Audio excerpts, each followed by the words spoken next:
Hello hello hello hello hello কেমন আছিস সবাই বল। আমি ওর প্রত্যেকে খুব ভালো আছিস। আর তোদের সামনেই মাধ্যমিক পরীক্ষা, তোদের প্রচুর কোয়ারিজ আসছে যে ম্যাম থিওরেম এক্সট্রা এবং তার সাথে সাথে সম্পাদ্য। এক্সট্রা মানে হচ্ছে প্রয়োগ বা অ্যাপ্লিকেশন, এগুলোর জন্য প্লিজ সাজেশন দিন বা কোনগুলো করব সেই নিয়ে প্রচুর কোয়ারিজ আসছে, তাই তো। দেখ এখন আমি আজকের জন্য মানে আজকের ভিডিওতে শুধুমাত্র নিয়ে এসেছি উপপাদ্য এবং সম্পাদ্য, মানে থিওরেম এবং কনস্ট্রাকশনের যে 5, 5, 10 নাম্বার থাকে সেই 10 নাম্বারের জন্য কোনগুলো তোদের করতে হবে সেইগুলো, ঠিক আছে। তো এক মাস আগেই বলে দিচ্ছি যথারীতি ভালোভাবে প্র্যাকটিস করবি যেন পরীক্ষাতে 10-এর এখানে 10-এর 10ই তোদের উঠে আসে, ঠিক আছে। তাহলে একদমই দেরি না করে স্টার্ট করা যাক আজকের ভিডিওটা। প্রথমেই তোদের জন্য আছে কি না উপপাদ্য, তাই তো।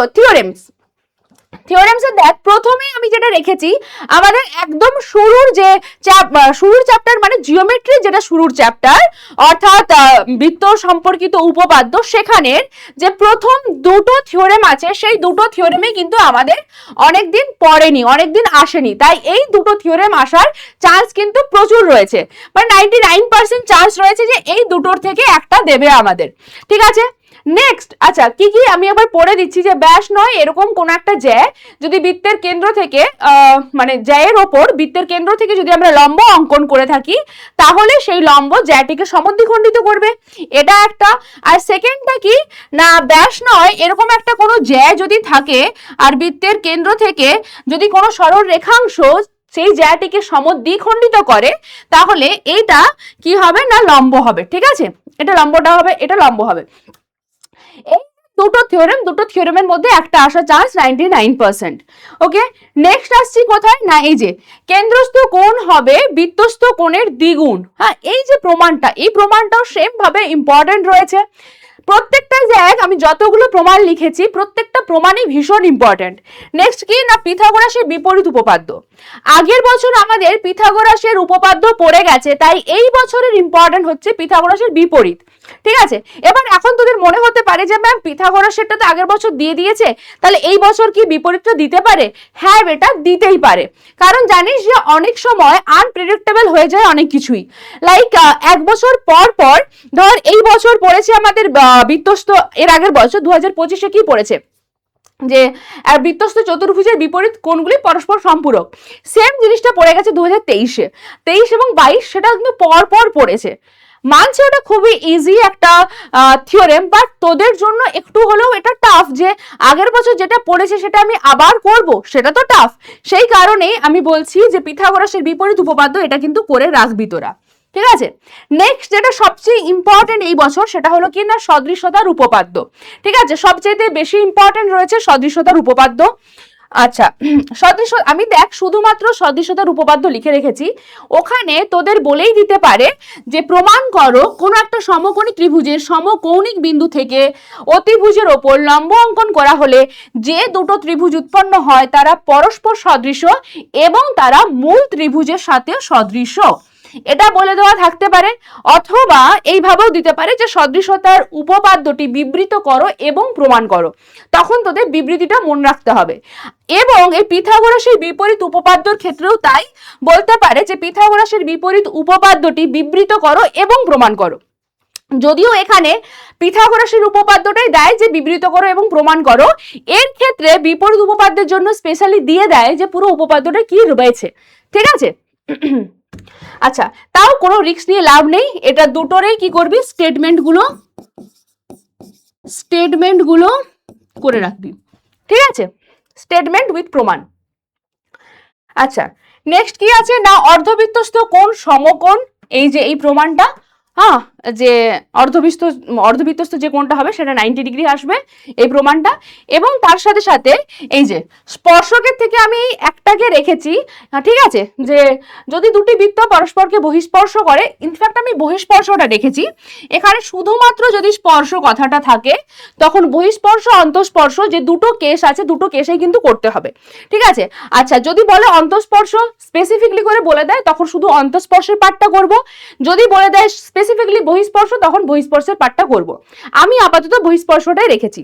হ্যাঁ এর সাথে সাথে অবশ্যই আরেকটা আছে, সেটা হচ্ছে আমাদের 24 সালেই পড়েছে, সেই জন্য আমি আর রাখলাম না, কারণ আমাদের এতগুলো থিওরেম আছে, তার মধ্যে 24 সালেরটা আমি রাখিনি।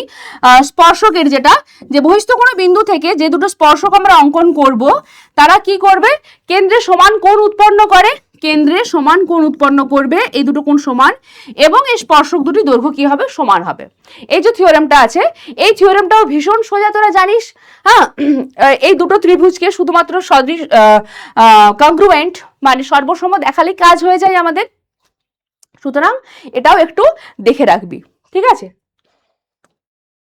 আচ্ছা, তাহলে আমি কতগুলো বললাম তোদেরকে থিওরেম, এখানে দেখ, এখানে কতগুলো থিওরেম রয়েছে, এখানে রয়েছে 1 2 3 4 5, 5টা, এখানে 6 7 8, 8টা থিওরেম বললাম। তার মধ্যে থেকে দেখ এই যে দুটো আছে, এই যে এটা আর এটা, এই দুটো একদমই ইজি, হ্যাঁ না, ইনফ্যাক্ট এই একটা দুটো এটাও ইজি, তিনটে খুবই ইজি লেখাটা। এখান থেকে তিনটেই ইজি থাকছে, আর এখানের থেকে এই দুটো মোটামুটি সহজ খুব লেখাটা দেখতে। বেসিক্যালি তোদের দেখতে হবে এই যে তিনটে রয়েছে, এই তিনটে থিওরেমকে খুব ভালো করে দেখতে হবে এবং খাতায় রিভিশন করে রাখবি, মানে লিখে লিখে মানে বারবার লিখবি, যাতে করে পরীক্ষাতে না আটকে যাস কোনো জায়গায়। আর জানিস যে কোনো লজিক থিওরেমে তুই যদি লিখতে ভুলে যাস, তার জন্য কিন্তু নাম্বার কাটা যাবে, ঠিক আছে। এবার আসছি আমি কনস্ট্রাকশনের উপর। কনস্ট্রাকশনের জন্য দেখ, আমাদের কাছে খুব লিমিটেড কনস্ট্রাকশন আছে, তার জন্য প্রথম নাম্বার হচ্ছে পরিবৃত্ত অঙ্কন। আগের বছর অন্তর্বৃত্ত পড়েছে, মানে এই বছর আমাদের আসবে কি না পরিবৃত্ত, তাই তো।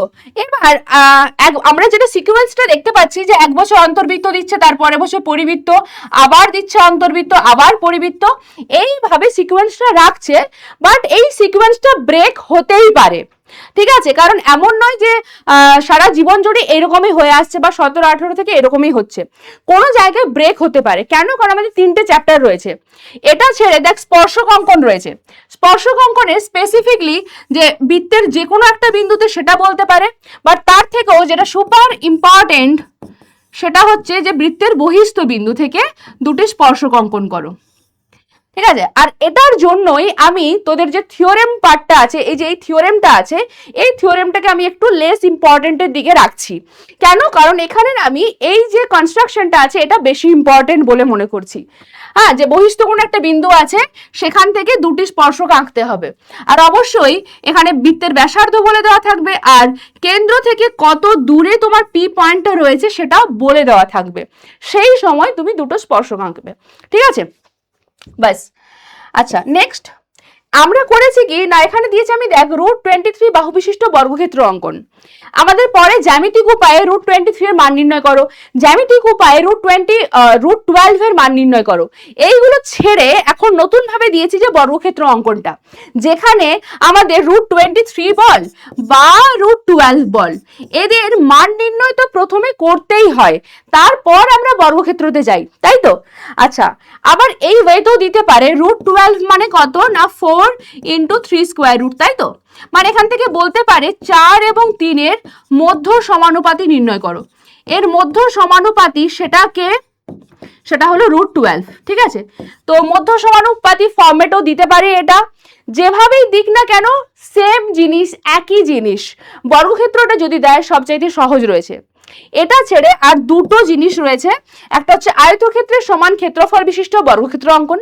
দেখ, আয়তক্ষেত্রের সমান ক্ষেত্রফল বিশিষ্ট যখনই আমরা বর্গক্ষেত্র অঙ্কন করি, তখন আয়তক্ষেত্রের দৈর্ঘ্য এবং প্রস্থ এটা দেওয়া থাকবে, তাই তো। সেই ওয়েতে আমরা আয়তক্ষেত্র অঙ্কন করব এবং সেই রেসপেক্টে আমরা বর্গক্ষেত্রটাও অঙ্কন করব। আচ্ছা, আর একটা কি রয়েছে না, ত্রিভুজের সমান ক্ষেত্রফল বিশিষ্ট বর্গক্ষেত্র অঙ্কন। প্রথম কথা, ত্রিভুজ দিয়ে দেবে, যেটা সমকোণী ত্রিভুজ দিতে পারে, এখানে সমকোণী ত্রিভুজ দিতে পারে, বা নর্মাল একটা যে কোনো বিষমবাহু ত্রিভুজ দিয়ে দিতে পারে, ঠিক আছে। তো সেখান থেকে আমাদের কি করতে হবে, বর্গক্ষেত্র অঙ্কন করতে হবে। আয়তক্ষেত্রের থেকে যদি বর্গক্ষেত্র অঙ্কন করতে দেয়, এটার স্টেপগুলো একটু বেশি হয়, তো চাইলে অ্যাভয়েড করতে পারিস, ঠিক আছে। আর এইগুলোর থেকে যদি কোশ্চেন আসে, তাহলে ডেফিনেটলি এগুলো অ্যাটেম্প করবি। আর হ্যাঁ, পরিবৃত্ত অঙ্কন বলেছে, দেখ পরিবৃত্ত মানে একটা ত্রিভুজের বাইরে হবে, তাই তো, বাইরে কি থাকবে, বৃত্ত থাকবে। অ্যাগেন এটাও আমি বলবো যে যদি স্পর্শক পেয়ে যাস বা বর্গক্ষেত্র অঙ্কন বা মধ্য সমানুপাতি যদি পেয়ে যাস, তাহলে পরিবৃত্তটাকে অ্যাভয়েড করতে পারিস, কারণ জ্ঞান দেখ, এবার কারো যদি খুব ভালো প্র্যাকটিস থাকে তাহলে কোনো অসুবিধা নেই। আদারওয়াইজ কি হয় না, এই যে তিনটে বিন্দু যদি থাকে এ বি সি, তিনটে বিন্দু দিয়ে তোকে কিন্তু নিয়ে যেতে হবে এনিহাউ নিয়ে যেতে হবে। এবার কোনো একটা পয়েন্ট দিয়ে এনি কেস যদি না যায়, একটু সরে যায়, তাহলে 5 থেকে তোর নাম্বারটাও কমে যাবে, 4.5 চলে যাবে, 4 চলে যাবে, হ্যাঁ না? তো আমরা চাইবো না যে আমার নাম্বারটা এখানে 0.5ও কমে যাক।